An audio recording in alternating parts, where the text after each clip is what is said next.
Aku mangan ora njaluk kowe sing ngopeni, aku tuh kowe urusono uripmu dhewe-dhewe.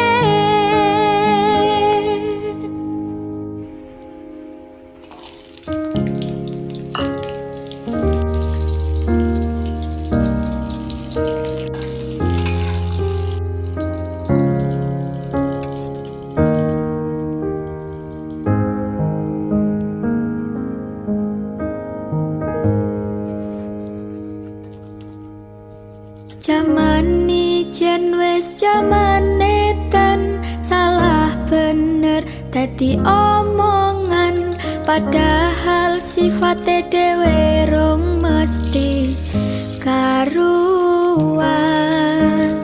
Aku mangan ora njaluk kowe sing ngopeni, aku tuh kowe urusono uripmu dhewe-dhewe. Lucune urip jaman saiki, lakon bener diseri, kleru sithik dimusuhi. Ana meneh cerita